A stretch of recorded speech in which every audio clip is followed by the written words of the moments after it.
Hello everyone, BCS ব্লুপ্রিন্টে সবাইকে স্বাগতম জানাচ্ছি। ইংলিশ গ্রামারের one of the most important portion is subject verb agreement.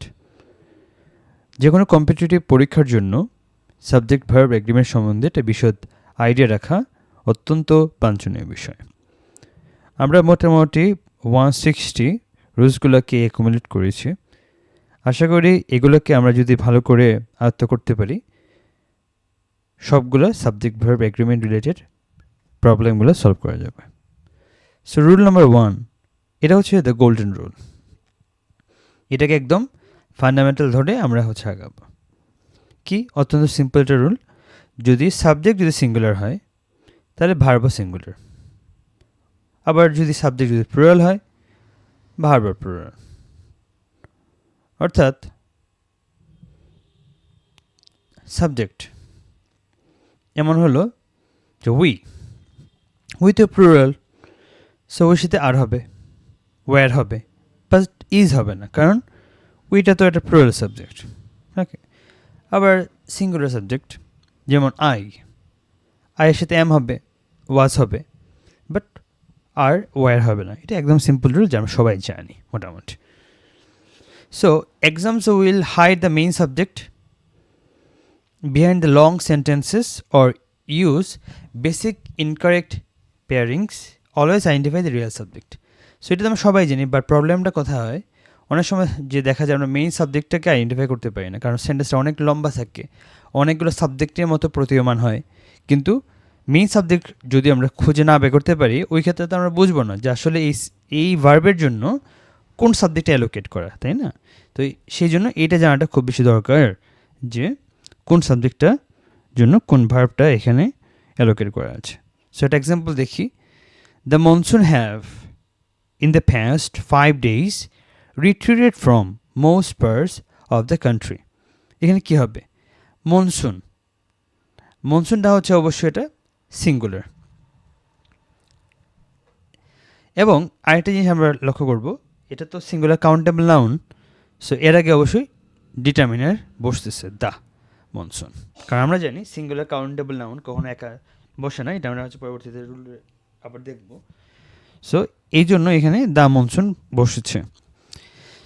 So স্বাভাবিকভাবেই যেহেতু এটা একটা সিঙ্গুলার সাবজেক্ট, সো এখানে হ্যাভ হবে না, এখানে হ্যাজ হবে।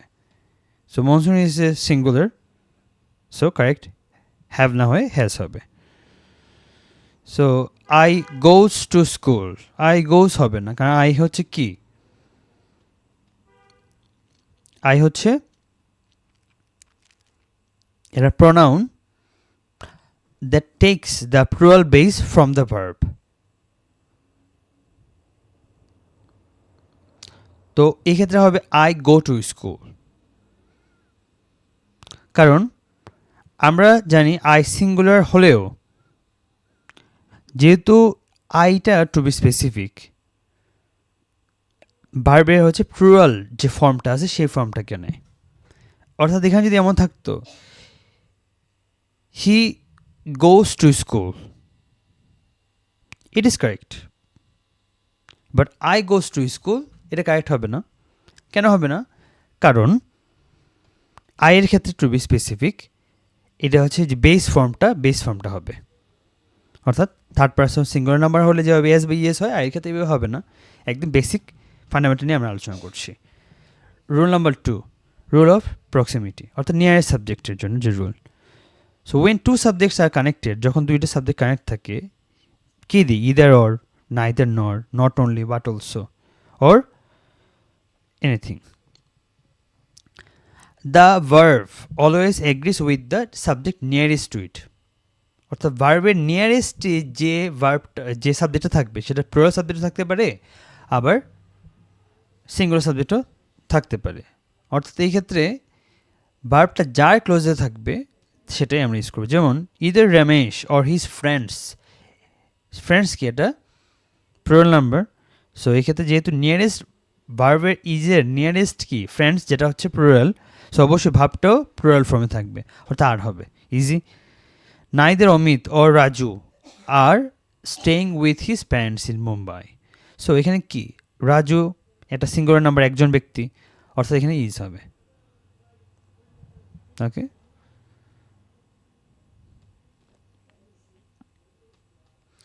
rule number 3, the first subject rule, addition words. When two subjects are connected by specific words or preposition, the verb agrees with the first subject. এখানে কয়টা ওয়ার্ডের লিস্ট দেওয়া আছে, যদি এই ওয়ার্ডের লিস্ট যদি থাকে, লাইক হচ্ছে জিনিসটা এমন যে সাবজেক্ট তো আছে, বাট সাবজেক্টটা কিছু এডিশনাল কিছু ওয়ার্ড লিস্ট দ্বারা সংযুক্ত, যেমন দ্য পিএম এর সাথে কি আছে, along with, the children along with, the mother as well age her child as well age আছে, দ্য ডক্টর উইথ আছে, অর্থাৎ উইথ হিজ ইন্টার্নস, অর্থাৎ মেইন সাবজেক্টের সাথে এডিশনাল কিছু আছে যা হচ্ছে কিছু ওয়ার্ড লিস্ট দ্বারা সংযুক্ত। এই ওয়ার্ড লিস্টগুলো একটা মুখস্থ করা দরকার, কি, as well as, like, unlike, but, besides, excluding, including, except, and, not, along with, together with, in company of, accompanied by. এইসব ওয়ার্ড লিস্ট যখন থাকবে অবশ্যই পরে কী আছে তার দেখার বিষয় না, কারণ মেইন সাবজেক্ট কিন্তু প্রথমটা, আর এটা তো সব এক্সটেনশন এখানে যা আছে। সো দ্য পিএম একজন, অবশ্যই হ্যাজ হবে। The mother as well age her child, তো এক নম্বর তো হচ্ছে মাদার, একজন মাদারকে বোঝাচ্ছে, কারণ দ্য দিয়ে সিঙ্গুলার করে ডিটারমাইন করে দেওয়া হয়েছে, ওই অবভিয়াসলি কিনা ওয়াইয়ের বদলে ওয়াজ হবে, ঠিক আছে কিনা, the mother was, the PM has. Okay, আজকে আমরা বেসিক্যালি 5টা রুল পড়বো, আমরা হচ্ছে প্রতিটা ক্লাসের মধ্যে 5টা করে রুল পড়ার জন্য চেষ্টা করবো। So rule number 4, the ignore the fluff rule, the preparation of phrase, অর্থাৎ অনেক সময় কিছু ফ্লাফি জিনিসপাতি থাকে, মানে মেইন সাবজেক্ট আছে এর সাথে আবার এক্সট্রা কিছু জিনিসপাতিগুলো অ্যাড করে দেয়। যেমন if a subject and verb are separated by a preposition or phrase. Preposition or phrase কি আসলে? প্রিপোজিশন ফ্রেজ হচ্ছে যখন একটা ফ্রেজ যখন প্রিপোজিশন দিয়ে যখন স্টার্ট হবে তখন সেই ফ্রেজটাকে আমরা বলতে হচ্ছে প্রিপোজিশনাল ফ্রেজ। আচ্ছা, এবং আরেকটা বিষয় হচ্ছে লক্ষ্য করা উচিত যে ফ্রেজ এবং ক্লজের মধ্যে যেটা একটা পার্থক্য আছে। সো ক্লজ জিনিসটা কি, যেটার মধ্যে সাবজেক্ট এবং যে ভার্ব আছে দুইটাই একদম ক্লিয়ারলি ডিফাইন থাকবে, অর্থাৎ এখানে ভার্বের এটা অ্যাক্টিভলি রোল থাকবে, এবং এখানে যে ভাবটা হবে ভাবটা বেসিক্যালি ফাইনাইট ভার্ব হবে। অন্যদিকে যে ফ্রেজ আছে ফ্রেজের মধ্যে যে ভার্ব অথবা সাবজেক্ট কোনোটাই আসলে ওইভাবে ভালো করে ডিফাইন করা থাকবে না। That means clause contains both subject plus verb completely or incompletely by thoughts, অর্থাৎ মানে মিনিংটা যে পুরোপুরি প্রকাশ হবে বা কিছুটা অপ্রকাশিত থাকবে সেটা ওকে, বাট ফ্রেজের ক্ষেত্রে তো অবস্থা আরও খারাপ। ফ্রেজের ক্ষেত্রে না ভালো করে সাবজেক্ট আছে, না ভালো করে ভার্ব আছে, না সাবজেক্ট ভার্ব কোনোটাই নেই, অর্থাৎ phrase always incomplete in thoughts. অর্থাৎ ক্লজ কমপ্লিট থট হইতে পারে, ইনকমপ্লিট থট হইতে পারে, but phrase always incomplete thought হবে, সাবজেক্ট ভার্বে কোনো ঠিকঠাকানা নেই। ঠিক আছে, সো এই যে প্রিপোজিশনাল যে ফ্রেজ, এই prepositional phrase starts with the preposition. এরপরে ইনফাইনাইট আমরা জানি 2 প্লাস ভার্ব ইনফাইনাইট। এরপরে রিলেটিভ ক্লজ, সো ক্লজ নিয়ে তো আমরা একটু আগেই কথা বললাম, এবং দ্য পার্টিসিপল। আচ্ছা, সো এখানে জিরান্ড এবং পার্টিসিপল একটা কথা বলি। সো দুইটি তো same, verb plus ING. So জিরান্ডের ক্ষেত্রে আমরা যদি যে ওয়ার্ডটাকে যদি ইট দ্বারা রিপ্লেস করতে পারি, যেমন swimming is a good exercise, তো সুইমিংয়ে আমরা ইট বলতে পারি it is a good exercise. কিন্তু আমরা কিন্তু যখন যেমন Julia is writing a good article, এখানে রাইটিং যেটা ভার্ব প্লাস আইএনজি আছে, আমি কি ইট দিয়ে করতে পারি? Julia is it a good article, এটা কি সম্ভব না। সো এইভাবে হচ্ছে আমরা জিরান্ড এবং পার্টিসিপলকে আমরা আলাদা করতে পারি। সো এই যে এখানে রুল বলছে যদি কোনো মেইন সাবজেক্টের সাথে যদি কিছু ফ্লাফি বা এক্সট্রা জিনিসপাতি থাকে, সো এটা আমাদেরকে ইগনোর করতে হবে। So the verb only follows main subject at the very beginning. So exam trap কি হতে পারে? The apples in the basket is rotten. এখানে ইন দ্য বাস্কেট, এটা কি প্রিপোজিশন ফ্রেজ, কারণ ইন দিয়ে স্টার্ট হয়েছে। এটা তো আসলে একটা ফ্লাফি জিনিস, এক্সট্রা জিনিসপাতি, কোনো দরকার নাই। তো দ্য অ্যাপেলস, এখানে কি অ্যাপেল যেহেতু হচ্ছে প্লুরাল ফর্মে আছে, অবশ্যই আর হবে। এবং সামনে যে দা ইউজ হয়েছে কেন হচ্ছে স্পেসিফাই করার জন্য। এখন এখানে দ্য অ্যাপেল যদি থাকতো তাহলে দা হইতোই। অ্যাপেলস যেহেতু এখানে পুরোপুরি আলাদা করে ডিটারমাইন করার জন্য এখানে দা ইউজ করছে, অর্থাৎ অ্যাপেল হইলে দা মাস্ট হইতো, অথবা এন হইতো, অথবা যে কোনো একটা কিছু থাকতো। অন দ্য কন্ট্রারি, যেহেতু অ্যাপেলস হয়েছে, এখানে দা থাকতেও পারতো, নাও থাকতে পারতো, বাট এই সেন্টেন্সের জন্য আছে। তো আমরা একটা এক্সাম্পল দেখি। Lack of required vitamins and minerals led to several complication. এখানে দেখেন of required vitamins and minerals, এটা একটা ফ্লাফি জিনিস, এটা একটা preposition phrase, but main subject হচ্ছে লেক এবং মেইন ভার্ব হচ্ছে লিড। সো লেক এটা কি singular verb, singular subject, so এখানে লিডটা ওটা সিঙ্গুলার হবে। সো সিঙ্গুলার আমরা কীভাবে করি, এস অ্যাড করে, সো এখানে লিডস হবে। আরেকটা দেখি, everything that I like to eat are ফ্যাটিং।